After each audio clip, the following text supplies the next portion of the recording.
आज जो मैं आपको अपना ये वाकया भेज रहा हूँ, ये मैं किसी और के मोबाइल से भेज रहा हूँ, क्योंकि आज के ज़माने में न मेरे पास अपना घर है, न मोबाइल, न गाड़ी।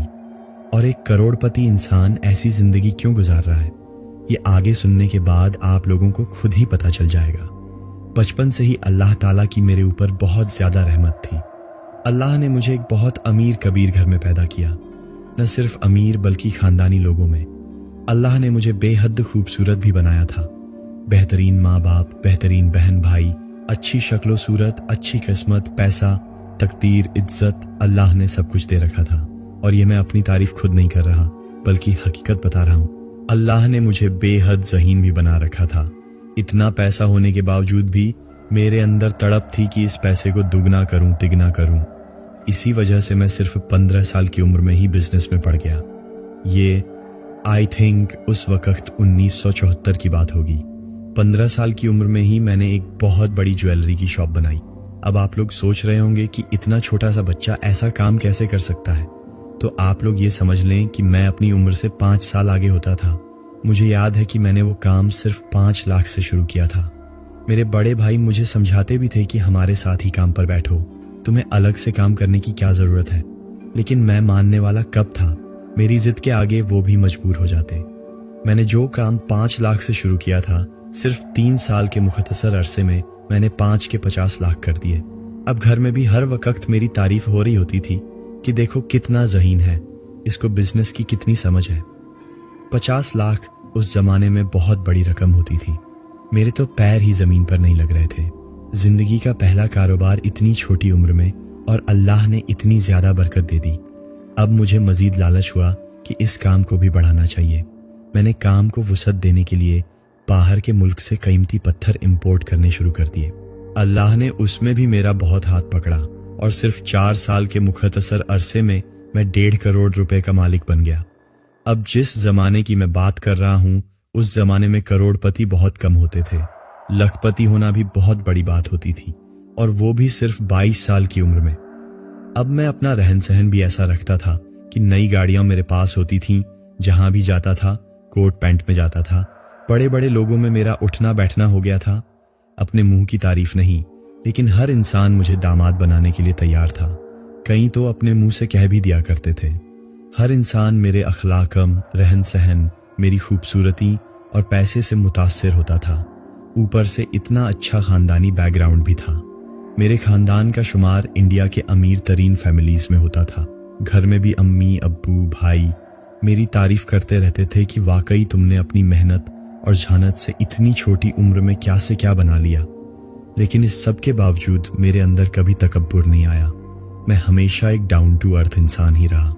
लोग मेरी नीच नवाई देखकर ही बहुत मुतासिर होते थे। मेरे सब बहन भाइयों की शादी हो चुकी थी। अब सिर्फ मैं ही रह गया था, तो मेरे ऊपर बहुत ज़्यादा दबाव बढ़ने लगा। अम्मी मुझसे पूछती भी थीं कि अगर तुम्हें कोई पसंद है तो बता दो, लेकिन वो ज़रा शर्म हया वाले दौर थे। मैं अम्मी से यही कहता था कि आपको जहाँ भी पसंद हो मेरी शादी कर दें। खैर, काफ़ी तलाश के बाद अम्मी को मेरे लिए एक रिश्ता मिल ही गया। वो लोग इतने पैसे वाले तो न थे, लेकिन सिर्फ शराफत थी जो अम्मी ने देखी थी। ज़्यादा पैसे वाले तो क्या, उनके पास बिल्कुल भी पैसा नहीं था। वो लोग बेचारे बहुत परेशान थे। शायद अम्मी को इसी चीज़ पर उन पर तरस आ गया। हमारे सारे रिश्तेदार समझाने लगे कि रिश्ता हमेशा अपने जैसे लोगों में ही करना चाहिए। आप इतने गरीब खानदान में क्यों जा रही हैं? लेकिन अम्मी का कहना था कि उनके नज़दीक शराफत ज़्यादा मायने रखती है। पैसों की हमें ज़रूरत नहीं, अल्लाह का दिया हमारे पास सब कुछ है। मेरे पास उस ज़माने की दुनिया की सबसे महंगी गाड़ियाँ थीं, क्योंकि मुझे बचपन से ही बड़ी गाड़ियों का शौक था। सो जब मैं 5 गाड़ियाँ अपनी लेकर वहाँ पहुँचा, तो उन गाड़ियों को देखकर लोगों की आंखें फटी की फटी रह गईं। बारात में मौजूद हर इंसान उस लड़की की किस्मत पर रश्क कर रहा था जिसको मेरे जैसा शौहर मिलने वाला था। महसूस तो मुझे भी हो रहा था कि अम्मी को मेरा रिश्ता कहीं अच्छी जगह करना चाहिए था, लेकिन वो ज़माना ऐसा था जिसमें बच्चे ज़्यादा बात नहीं करते थे और अपने वालिदैन के हर हुक्म के आगे सर झुका दिया करते थे। लेकिन शादी के बाद अंदाज़ा हुआ कि जिन लोगों को अम्मी बहुत ज़्यादा शरीफ समझ रही थी, वो पूरी फैमिली जादूगरों की थी। अब आप लोग सोच रहे होंगे कि मुझे कैसे पता चला। असल में हुआ ये था कि वलीमे वाले दिन मैंने अपनी घड़ी अपनी बीवी को दे दी और स्टेज पर ही उसे कहा कि इस घड़ी को अपने पर्स में रख लो, मैं घर जाकर ले लूँगा। वो घड़ी मुझे चुभ रही थी। जब हम लोग घर पहुंचे तो मेरी बीवी कपड़े चेंज करने के लिए वॉशरूम में चली गई। मैंने उसका पर्स खोला ताकि घड़ी निकालकर अपने बैग में रख सकूं। जैसे ही मैंने पर्स खोला तो उसमें से मुझे बहुत अजीबोगरीब किस्म के तावीज़ात मिले। वो 4-5 कागज थे जिनके ऊपर मेरा नाम लिखा हुआ था और बाकी चारों कोनों पर लिखा हुआ था काबू। आप यकीन करें, उस वक्त तक न मेरा किसी जिन्न और जादू से पाला पड़ा था, न ही मैं इसके बारे में कुछ भी जानता था। मेरी उस वक्त तक जो जिंदगी गुजरी थी उसमें न जिन्नात थे न जादू था। शादी के बाद मुझे अंदाजा हुआ कि मेरे ससुराल वाले कितने लालची थे। हर थोड़े दिन बाद मेरी सास मेरी दुकान पर आती थी और कोई न कोई एक हैवी सेट लेकर चली जाती थी। कहकर तो यही जाती थी कि मैं थोड़े दिन में पैसे दे दूंगी, लेकिन वो पैसे नहीं आते थे। शुरू में तो मैं लिहाज में न बोला, लेकिन जब आहिस्ता आहिस्ता ये वारदातें बढ़ने लगीं तो मैंने अपनी बीवी से कहा कि अपनी अम्मी को समझाओ, ये क्या हरकतें हैं। भला अच्छा लगता है कि इस तरह हर 4-5 दिन बाद आकर वो कोई सेठ ले जाती हैं और फिर उसके पैसे भी नहीं मिलते। वो बजाय आगे से शर्मिंदा होने के मुझ पर ही चढ़ाई करने लगी। कहने लगी, अगर 2-3 सेठ अम्मी ने ले भी लिए तो ऐसा क्या अजाब आ गया है, आपकी दौलत में ऐसी कौन सी कमी आ गई है। मैंने उससे कहा, बात दौलत की नहीं है, बात एक उसूल की है। भला ये क्या तरीका है कि दुकान पर आओ, अपनी मर्जी का सामान लो और मुफ्त में ले जाओ। मेरी बीवी जमीन पर पैर पटकती हुई घर से निकल गई। मुझे पता था कि वो अपने मायके गई है। शाम तक वो मायके से वापस आ गई और पैसे उठाकर मेरे मुंह पर मार दिए। मैंने कहा कि तमीज करो, ये क्या हरकतें हैं, अपने शौहर को इज्जत देना सीखो। भला तुम्हें इतनी भी तमीज नहीं है। जब मैंने पैसे गिनना शुरू किए, जितने सेट वो मेरी सास लेके जा चुकी थी उसकी मालियत के आधे भी पैसे नहीं थे। मैंने अपनी बेगम से कहा कि ये तो आधे पैसे भी नहीं है, तुम्हारी माँ तो मुझसे बहुत ज्यादा सेट लेकर जा चुकी है। कहने लगी कि आधे मिल गए हैं, बाकी भी मिल जाएंगे, इतना उतावला होने की जरूरत नहीं है। हम कोई भिखारी नहीं है जो आपके पैसों पर पलेंगे। मुझे शदीद गुस्सा आ रहा था कि एक तो चोरी, ऊपर से सीना चोरी। अगर ये लोग मुझसे वैसे ही पैसे मांग लेते मैं उनको दे देता, लेकिन यह जो मेरे साथ फ्रॉड हो रहा था इससे मुझे बहुत तंगी हो रही थी। एक दिन मेरी बेगम साहिबा अपने मैके से वापस आई। उनके हाथों में लड्डू का डिब्बा था। कहने लगी कि अम्मी ने आपके लिए भिजवाए हैं, मेरी छोटी बहन की शादी तय हो गई है। मैंने उससे कहा कि चलो, तुम्हें मुबारक हो और अपनी अम्मी को भी मुबारकबाद दे देना मेरी तरफ से। अगर टाइम मिला तो मैं तुम्हारे घर जरूर चक्कर लगाऊंगा और अम्मी को खुद मुबारकबाद देकर आऊंगा। मैं बचपन से ही मिठाई का बहुत शौकीन था। मैंने वह डिब्बा खोला और वह लड्डू खाने लगा।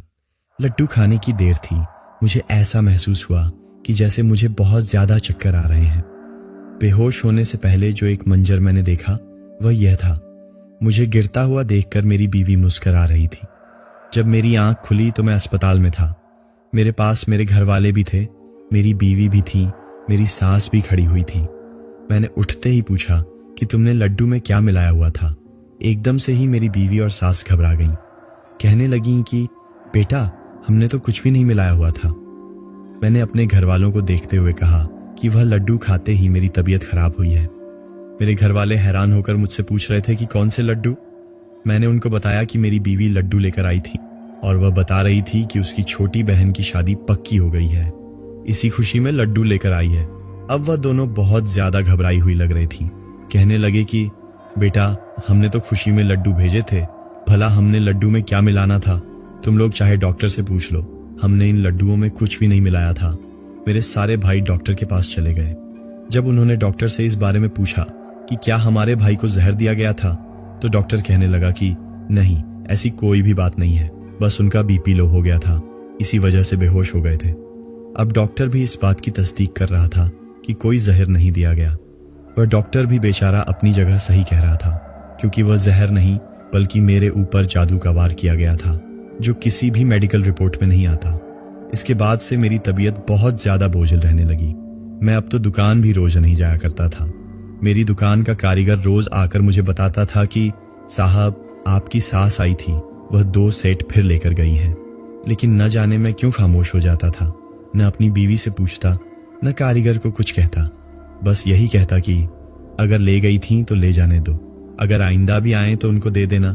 मुझे याद है कि वो कारीगर मुझे बड़ी अजीब नजरों से देखता था, जैसे कह रहा हो कि तेरा दिमाग ठीक है, अपने पैसे ससुराल में क्यों जाया कर रहा है? लेकिन मुझे तो अपने ऊपर काबू था ही नहीं। ऐसा लग रहा था कि जैसे मैं रोबोट बन गया हूं, बस हर वक्त घर में पड़े रहना, छत की तरफ तकते रहना। मेरा हुलिया, मेरा अब रहन सहन देखकर मेरे भाई भी परेशान हो रहे थे। अम्मी भी मुझे बिठाकर समझाती कि बेटा, तुम्हें क्या हो गया है? अपना हुलिया देखो, फटे हुए कपड़े पहनकर घूमते हो। लेकिन मेरे पास उनके सवालों का कोई भी जवाब न था। इसी तरह जिंदगी गुजर रही थी और 3 साल मेरी शादी को हो गए। मेरे यहाँ ट्विंस बच्चों की पैदाइश हुई। मैं उनसे बेहिसाब प्यार करता था, लेकिन मेरी बीवी इन बच्चों की वजह से बिल्कुल भी खुश नजर नहीं आ रही थी। उसके रवैये से ऐसा लग रहा था कि वो बच्चे नहीं चाहती थी। बच्चे होने के बाद वो 2-2 महीने जाकर अपने मायके में रहने लगी। वो जानती थी कि मैं अपने बच्चों से कितना प्यार करता हूँ, उनके बिना एक दिन भी नहीं रह सकता। लेकिन वो जानबूझकर मुझे तंग करने के लिए मायके जाकर लेट जाती, जबकि मेरी सास का दुकान से सेठ लेकर जाने का सिलसिला अब भी जारी था। एक दिन मुझे इत्तला मिली कि मेरा कारीगर दुकान से 10 लाख रुपए का जेवर लेकर भाग गया है। ये वही कारीगर था जो रोजाना मुझे हिसाब देने आता था। एक तरह से मेरी गैर मौजूदगी में पूरी दुकान उसी के जिम्मे थी। मुझे बहुत ज्यादा धक्का लगा। मेरी दुकान पर न जाने की वजह से काम भी सुस्त हो गया था। ऊपर से लड़कों को मौका मिल गया था कि वो अपनी मनमानी करें। कभी कभी दुकान दोपहर तक बंद पड़ी रहती थी। अब यह कारीगर चोरी करके भाग गया। इस चोरी के बाद मेरे घर वालों ने मुझे समझाया कि बेटा, अपनी दुकान पर जाया करो, दुकान को टाइम दो। आखिर तुम्हें हो क्या गया है? शादी के बाद से समझ नहीं आ रही कि तुम ऐसे क्यों हो गए हो। मैंने उन लोगों के कहने पर दुकान दोबारा जाना तो शुरू किया, लेकिन 1-2 घंटे से ज्यादा नहीं बैठ पा रहा था। इतनी ज्यादा उलझन होती, ख्यालात आने लगते, वो भी नफी ख्यालात, कभी किसी के बारे में, कभी किसी के बारे में। बस दिल करता कि दुकान से उठकर भागूं। जब अपने ससुराल जाता कि बच्चों से मिल लूं, तो वहां बीवी का रवैया बहुत ज्यादा खराब होता था। मैं डिप्रेशन का शिकार रहने लगा। ऐसा लगता था कि मेरे अंदर बहुत सारी कमियां हैं। इसी वजह से लोग मुझे नापसंद करने लगे हैं, क्योंकि अब भी बहुत सारे मेरे पुराने दोस्त मेरे अभी तक दोस्त थे। एक दिन मेरा एक करीबी दोस्त मुझे जबरदस्ती घर से ले गया। वो मुझे एक पार्क में ले गया जहां मेरे पुराने दोस्त बैठे हुए थे। हम सब एक दूसरे के बगलगीर हो गए। मैं उनसे शादी के बाद अब मिल रहा था। वो मुझसे पूछ भी रहे थे कि आखिर तू कहाँ चला गया था? क्या तुझे भाभी ज्यादा पसंद आ गई जो तूने दोस्तों को भी छोड़ दिया? लेकिन जब फिर उन्होंने मेरी हालत पर गौर किया तो वो भी संजीदा हो गए और पूछने लगे कि तुझे हुआ क्या है? तेरा ये मुरझाया हुआ चेहरा, पुराने कपड़े, ये किसी तौर पर भी पुराना फैजान नहीं लग रहा। मैंने बात टालने के लिए कहा कि यार, शादी के बाद जिम्मेदारियां बढ़ जाती हैं, फिर इंसान अपने ऊपर टाइम कहाँ दे पाता है। फिर मैंने देखा कि एक बहुत ही हैंडसम लड़का जिसने कोट पैंट पहना हुआ था, वो हमारे साथ आकर बैठ गया। वो सबसे मिल रहा था और सब उससे ऐसे मिल रहे थे जैसे उसे अच्छी तरह जानते हो। उसको देखकर मुझे अपना द्वार याद आ गया। किसी जमाने में मैं भी इतना वेल ड्रेस, सूटेड बूटेड होता था। फिर मेरा दोस्त उस लड़के से मेरा तारुफ करवाने लगा कि ये फैजान साहब हैं जिनके बारे में अक्सर जिक्र होता है, और फिर मुझे बताने लगा कि ये रियाज साहब हैं जो रियाज शुगर मिल के मालिक हैं। अब ये भी हमारे ग्रुप का हिस्सा हैं और हमारे बहुत अच्छे दोस्त हैं। मैंने दूर से ही बैठे बैठे उनको मुस्कुराकर सलाम किया। उन्होंने भी मुस्कुराकर मुझे जवाब दिया। हम लोग अगले 2 घंटे वहां बैठे रहे, गपशप करते रहे। लेकिन उन 2 घंटों में मैं महसूस करता रहा कि रियाज साहब मुसलसल मुझे घूरे जा रहे थे। जिस तरीके से वो मुझे घूर रहे थे, मुझे बहुत ज्यादा घबराहट हो रही थी।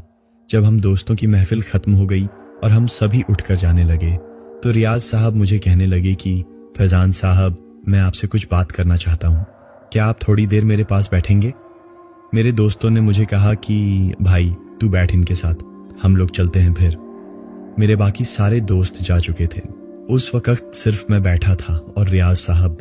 वो मुझसे इधर उधर की बातें करने लगे और फिर एकदम से कहने लगे कि फैजान साहब, आप जानते हैं कि मैं रूहानी अमलियात भी जानता हूँ। अल्लाह ने मुझे बेतहाशा दौलत दे रखी है, लेकिन इन अमलियात को सीखने का मकसद सिर्फ मेरा शौक था। मैं मुस्कुराकर हाँ में सर हिला रहा था, जैसे रवायतन इंसान करता है। अगर वो रूहानी अमल जानते भी थे तो मैंने उनसे क्या करवाना था, क्योंकि जैसे कि मैं पहले बता चुका हूं कि उस वक्त तक मैं ये जादू वगैरह के बारे में कुछ भी नहीं जानता था। जब वह सब कुछ बता चुके तो मैंने कहा कि सुनकर बहुत खुशी हुई, अब मुझे इजाजत दें, मुझे घर जाना है। कहने लगे कि नहीं, मैंने आपको किसी काम के लिए रोका है और ये बातें जो मैंने अपने बारे में आपको बताई हैं, मैंने आज तक किसी को नहीं बताई, लेकिन आपको बताने का एक मकसद था, क्योंकि मैं देख सकता हूं कि आपकी जिंदगी बहुत तेजी से बर्बाद हो रही है। मैंने रियाज साहब से कहा कि जरा खुल के बताइए, आप कहना क्या चाहते हैं, मैं आपकी बातों को समझ नहीं पा रहा। फिर वह मुझसे कहने लगे कि आपको वह लड्डू याद है जिसको खाने के बाद आपको चक्कर आए थे और फिर आप अस्पताल चले गए थे। मैं अपनी सीट पर उछलकर बैठ गया। मैंने उनसे कहा कि आप इस बारे में कैसे जानते हैं। वह आगे से कहने लगे कि जानता तो मैं बहुत कुछ हूं। मैं उन तावीज़ों के बारे में भी जानता हूं जो वलीमे वाले दिन आपकी बीवी के पर्स में से मिले थे, जिनमें आपका नाम लिखा हुआ था। मुझे तो उनकी बातें सुनकर करंट लग रहा था। चलो, लड्डू वाली बात तो हो सकता है कि उन्हें किसी ने बता दी हो, लेकिन ये घड़ी वाली बात तो मेरे अलावा कोई भी नहीं जानता था कि उस रात जब मैंने पर्स खोलकर घड़ी निकालना चाही तो मुझे उसमें से वो कागज मिले थे। मैंने उनसे पूछा कि वो तो कागज थे जिन पर मेरा नाम लिखा था। कहने लगे कि वो सादे कागज नहीं थे, बल्कि वो काले जादू के तावीज़ात थे। मैंने उनसे पूछा कि भला मेरे ऊपर काला जादू कौन करेगा और ये काला जादू है क्या चीज। फिर उन्होंने मुख्तसर बताया कि ये एक नफसानी इल्म है जिसमें शयातीन के जरिए दूसरे पर काबू पाया जाता है, उसे बर्बाद किया जाता है, उसकी सेहत को बर्बाद किया जाता है। मैं हक्का बक्का उनकी बातें सुन रहा था। फिर मैंने उनसे पूछा कि भला मेरे ऊपर काला जादू कौन करेगा। कहने लगे कि आपको सुनने में तो तकलीफ होगी, लेकिन आपकी बीवी भी इसमें मुलव्विस है। मैंने कहा कि रियाज साहब, आप ये कैसी बातें कर रहे हैं, भला एक बीवी अपने शौहर को क्यों बर्बाद करना चाहेगी। कहने लगे कि उनका मकसद एक ही है, आपको मारकर आपकी जायदाद पर कब्जा करना। मैंने हैरानगी से उनसे कहा कि मुझे मारकर। वह रियाज साहब कहने लगे कि जी बिल्कुल, या तो आपको जादू के जरिए मार देंगे या फिर आपकी जायदाद पर कब्जा करके आपको सड़क पर ले आएंगे, और इस काम को सरंजाम देने में आपकी सास सबसे आगे है। मुझे उनकी बातें सुनकर यकीन नहीं आ रहा था। मैंने कहा कि रियाज साहब, आपको जरूर कोई गलतफहमी हुई है। अच्छा चलें, मान भी लेते हैं कि अगर वह जादू कर रही है तो आप उसका इलाज बता दें। वह रियाज साहब मुस्कुराए और कहने लगे कि इलाज तो है, लेकिन मैं जानता हूं कि आप इस पर अमल नहीं करेंगे। मैंने उनसे कहा कि मैं अमल करने की कोशिश करूंगा, बताएं तो सही। कहने लगे कि अभी जाएं और अपनी बीवी को तलाक दे दें। आपके ऊपर जो जादू किया गया है उसका तोड़ यही है। इसके बाद क्या करना है आपको बाद में बताऊंगा। तलाक का सुनकर तो मेरे ऊपर बिजली गिरी। मैंने उनसे कहा कि मैं उसे तलाक नहीं दे सकता। बिला वजह किसी को तलाक तो नहीं दी जा सकती, और अगर तलाक दे दी तो वह मुझे मेरे बच्चों से नहीं मिलने देगी। रियाज साहब कहने लगे कि मैंने पहले ही आपसे कहा था कि आप नहीं करेंगे। बाकी मैंने जो आपको बताना था वह बता दिया। अब आप जाने, आपका काम। अल्लाह ताला आपकी हिफाजत फरमाए। ये कहकर रियाज साहब वहां से चले गए। मैं काफी देर तक कुर्सी पर बैठा रहा, उनकी बातों के बारे में सोचता रहा, लेकिन फिर मैंने रियाज साहब की बातों को झटक दिया और यही सोचा कि शायद ये मुझे वहम में मुब्तला करके गए हैं। मेरी बीवी को अपने मैके में रहने का दौरानिया 3 से 4 महीने हो गया था, लेकिन मुझे इतनी आसानी थी कि मैं मैके जाकर अपने बच्चों से मिल आता था। मेरा दिमाग कुछ ऐसा बंद बंद रहने लगा था कि न मैं अपनी बीवी को इस बारे में कुछ कहता कि तुम इतने अरसे वहां क्यों रहती हो, न ही अब उसकी अम्मी को कुछ कहता कि आप अब भी फ्री सीट लेकर आ रही हैं। दुकान पे मैंने खुली इजाजत दे दी थी कि मेरी सास जब भी आए जो भी मांगे उनको दे दो। आप सोच ही सकते हैं कि मेरी पहली लड़ाई अपनी बीवी से इसी वजह से हुई थी कि तुम्हारी माँ फ्री सीट क्यों लेकर जाती है, और अब मैं खुद ही इजाजत दे रहा था। इसका लाजमी मतलब यही था कि मैं किसी के ज़ेरे असर हूं। एक रात मैंने ख्वाब में देखा कि 4 मुंह वाला अजदहा, वह इतना बड़ा अजदहा था कि मैं देखकर डर गया। वह आहिस्ता आहिस्ता मेरे दुकान पर रखे सारे गोल्ड को निगल रहा था। मैं चाहते हुए भी कुछ नहीं कर पा रहा था। जब मेरी आंख खुली तो मैं पसीने में शराबोर था। मेरी दिल की धड़कन तेज हो रही थी। उस अजदहे को ख्वाब में देखकर मैं बहुत ज्यादा परेशान हो गया था। सुबह 10 बजे मुझे इत्तला मिली कि मेरी दुकान पर आग लग गई है। मैं, मेरे भाई, हम सब दुकान पहुंचे तो देखा कि पूरी दुकान जलकर खाक हो गई थी। उसके अंदर से गोल्ड भी गायब था। बल्कि आग लगने से गोल्ड तो खत्म नहीं होता। कुछ समझ नहीं आ रही थी कि क्या गोल्ड को चोरी करके दुकान को आग लगाई गई थी या क्या हुआ था। अच्छा, यहां मैं आपको एक बात बताना भूल गया। मेरी सास ने अपने बड़े बेटे को मेरे पास दुकान पर जॉब पर लगा दिया था। अभी उसको जॉब पर लगे सिर्फ 1 हफ्ता ही हुआ था और यह कारनामा हो गया। मैंने दुकान की सारी जिम्मेदारी उसको दे रखी थी कि अपना जानने वाला है, रिश्तेदार है, कम से कम मुलाजिमों से तो बेहतर ही होगा, लेकिन उसने जो काम दिखाया उसने मुलाजिमों को भी पीछे छोड़ दिया। अब मेरे भाई कह रहे थे कि इसमें तुम्हारा साला मुलव्वस है, इस सारी कार्रवाई इसी ने डाली है। लेकिन मैं उन लोगों को कह रहा था कि भाई जो होना था वह हो गया, पैसा क्या चीज है, दोबारा बना लेंगे। मेरे भाई मेरी शक्ल देख रहे थे कि यह क्या बातें कर रहा है, ये आसमान से जमीन पर गिर गया है और अब भी अपने ससुराल वालों को कुछ नहीं कह रहा। इस वाक़े के फौरन बाद मेरी बीवी भी वापस आ गई। मैं तो बस अपने बच्चों को देखकर ही खुश हो गया था और अपने इतने बड़े नुकसान को भूल गया था। मेरी बीवी का रवैया भी मुझसे बहुत अच्छा हो गया था। वह मेरी दिलजोई कर रही थी, कह रही थी कि परेशान न हो, यह अल्लाह की तरफ से आजमाइश है। अगला 1-1.5 महीना मेरा बहुत अच्छा गुजरा, अपने बच्चों से खेलते हुए, अपनी बीवी के इतने अच्छे रवैये की वजह से। उसके बाद मेरी बीवी अपने मायके गई और 2 दिन बाद वापस आई। उसके हाथ में खीर का शीशे का बोल था। वह बताने लगी कि अम्मी ने आपकी मुश्किलों के हल के लिए पढ़ाई करवाई थी और ये खीर बांटी थी, तो मैंने सोचा कि आपके लिए भी ले आऊं। मैंने जो वह खीर खाई तो वह बहुत मज़े की थी। जैसे जैसे मैं वह खीर खाता जा रहा था, मेरी बीवी साथ साथ मुझे कहे जा रही थी कि आप अपना विरसे की डिमांड करें और अपने भाइयों से कहें कि वह आपका हिस्सा दे दें। उस वक्त तक चूंकि अम्मी अब्बू का इंतकाल हो चुका था और मेरा सारा खर्चा मेरे भाई ही उठा रहे थे। हाँ, ये ठीक है कि उनकी दुकान पर और इस घर पर मेरा हिस्सा तो था, लेकिन ये सारी मेहनत तो उन्हीं की थी। मैंने तो जिंदगी में सिर्फ अपना ही काम संभाला था। मेरे बड़े भाई बहुत अच्छे थे। उन्होंने मेरी तकलीफ को देखते हुए कभी भी नहीं कहा कि तुम भी दुकान आया करो। हमारी खानदानी जूतों की फैक्ट्री थी और पूरे इंडिया में हमारे जूते जाते थे। इसके अलावा सिर्फ दिल्ली में ही हमारी 3-4 दुकानें थीं। सारे भाई इन दुकानों पर जाकर बैठते थे। मैं कभी अपनी जिंदगी में भी नहीं सोच सकता था कि मैं अपने भाइयों के खिलाफ जाऊंगा या उनसे कभी ऐसी बात करूंगा कि मेरा विरसा दो। लेकिन न जाने उस दिन क्या हुआ। उस खीर को खत्म करते ही मैंने प्याला साइड पर रखा और सीधा अपने बड़े भाई के पास पहुंच गया। मैंने उनसे जाकर कहा कि मुझे अपना विरसा चाहिए। मेरे बड़े भाई मुझसे पूछने लगे कि क्यों, ऐसी क्या जरूरत पड़ गई है।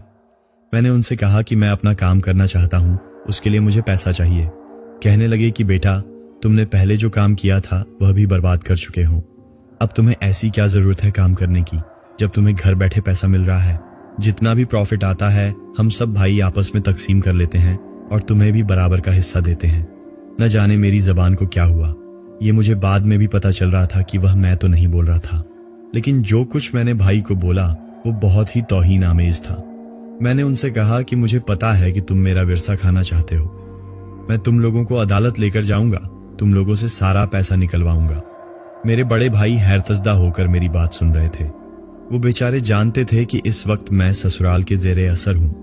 अगर वो मुझे विरसा दे देते तो मैं उसको भी बर्बाद कर देता। फिर मैं बाकी 3 भाइयों के पास गया और उनसे भी जाकर इसी तरह बदतमीजी की। वो सारे मेरे इस रवैये पर बहुत हैरान हो रहे थे। फिर ये मामला रोजाना शुरू हो गया। मैं कभी घर में उनसे लड़ना शुरू कर देता और कभी दुकान जाकर उन लोगों को जलील करने लगता। वो लोग भी रोज रोज की झिकझिक से तंग आ चुके थे। एक दिन उन सब ने मिलकर मुझे अपने पास बुलाया और मुझसे पूछने लगे कि बताओ तुम्हारा कितना विरसा बनता है। मैंने सारी कैलकुलेशन करने के बाद जितना मेरा हिस्सा बनता था उससे डबल बताया। उन्होंने उसी वक्त उसी मालियत की एक दुकान मुझे दी और कहा कि आइंदा के बाद हमें अपनी शक्ल मत दिखाना, हमारे लिए तुम मर चुके हो। मैं बद्दा खुशी खुशी अपने घर वापस आया। अपनी बीवी को लाकर उस दुकान के कागज दिखाए। वो भी बहुत ज्यादा खुश हो रही थी और कह रही थी, ऐसे होते हैं शेर, वाकई आपने शेरों वाला काम किया है। बीवी से अपनी तारीफें सुनकर मैं फूले नहीं समा रहा था, लेकिन हकीकत में मैं उसका बिल्कुल पालतू बन गया था। वो जो कह रही थी मैं उस पर अमल कर रहा था। सामान पैक किया और कहा, चलें फिर अम्मी के घर चलते हैं, हम अपना विरसा ले चुके हैं, अब उनके साथ नहीं रह सकते। फिर मैं अपने ससुराल में ही शिफ्ट हो गया। मेरी वहां पर ऐसी आओ भगत हो रही थी कि जैसे मैं किसी मुल्क का बादशाह हूं। अब मैं उन लोगों के रहमो करम पर था। न जाने वो लोग मुझे क्या क्या खिला रहे थे। मेरा दिमाग तो ऐसा था कि वो कहते बैठ जाओ तो मैं बैठ जाता, वो कहते खड़े हो जाओ तो मैं खड़ा हो जाता। एक दिन मेरी सास कहने लगी कि बेटा, दुकान तुम्हारे नाम पर है, कहीं ऐसा न हो कि कल को तुम्हारे भाई तुम्हारे ऊपर दावा कर दें और इस दुकान को वापस कब्जे में ले लें। मैंने कहा, जी अम्मी, फिर आप क्या चाहती हैं? हमें क्या करना चाहिए? कहने लगी, बेटा इस वक्त तो हम ही तुम्हारे खैरख्वाह हैं। बेहतर यही है कि कुछ अरसे के लिए ये दुकान मेरे बेटे के नाम पर कर दो। इससे ये होगा कि अगर वो दावा करेंगे भी तो ये मिल्कियत तुम्हारी नहीं होगी। वो लोग इसको आसानी से वापस नहीं ले सकेंगे। मैंने एक पालतू कुत्ते की तरह उनसे कहा, जी ठीक है अम्मी, जैसा आप चाहें। मैंने वो दुकान अपने साले के नाम कर दी। मैं जानता हूँ आप लोगों को सुनकर ही इतना गुस्सा आ रहा होगा। मेरे साथ तो ये सब कुछ गुजर चुका है। मुझे सोचकर कितना गुस्सा आता होगा। जैसे ही दुकान मैंने अपने साले के नाम की, 3 दिन बाद उन लोगों ने मुझे घर से निकाल दिया। 1 हफ्ते बाद खुला, तलाक का नोटिस आ गया। मैं सड़क पर आ चुका था। वो बात जो रियाज साहब ने कही थी वो पूरी हो चुकी थी। थोड़े अरसे तो मैं दोस्तों के यहाँ रहता रहा। जब भाइयों को मेरी हालत का पता चला तो वो लोग मुझसे मिले तो नहीं, लेकिन रिश्तेदारों के जरिए मुझे सपोर्ट करते रहे। लेकिन अगले 5 से 10 साल में मेरे भाइयों का भी इंतकाल हो गया। भतीजे तो मुझे वैसे ही मुंह नहीं लगाते थे। बचपन से जो उनके अंदर मेरे खिलाफ नफरत बैठ गई थी वो बड़े होकर भी न गई। मेरी बीवी ने मुझे अपने बच्चों से उसके बाद नहीं मिलने दिया। आज मेरी जिंदगी का हाल ये है, कभी किसी दरबार पर जाकर खाना खाता हूँ, वहीं दरबार पर रात को सो जाता हूँ। कभी किसी होटल के बाहर बेंच पर सो जाता हूँ। एक वक्त का शहजादा आज भिखारियों की जिंदगी गुजार रहा है। हर पल अपने मरने की दुआ करता हूँ। मैं जानता हूँ आप लोग सोच रहे होंगे कि मैं नौकरी क्यों नहीं करता। यकीन करें, मुझसे कुछ भी नहीं होता। मैं कुछ करना चाहूँ तब भी कुछ नहीं होता। मेरी अभी उम्र भी इतनी ज़्यादा नहीं है, लेकिन फिर भी मेरा जिंदा रहने को दिल नहीं करता। मेरा एक दरबार में दोस्त है जो तुम्हारी कहानियाँ सुनता है। मैंने एक दिन तुम्हारी जब जादू वाली कहानी सुनी तो सोचा कि अपनी ज़िंदगी की कहानी भी तुम्हारे साथ शेयर करूं और दुनिया को बताऊं कि मेरे साथ क्या हुआ है। मैं अपने दोस्त के मोबाइल से ही ये कहानी भेज रहा हूं। जितने भी लोग ये कहानी सुन रहे हैं वो मेरी मौत की दुआ करें, क्योंकि मैं अब जिंदा रहना नहीं चाहता।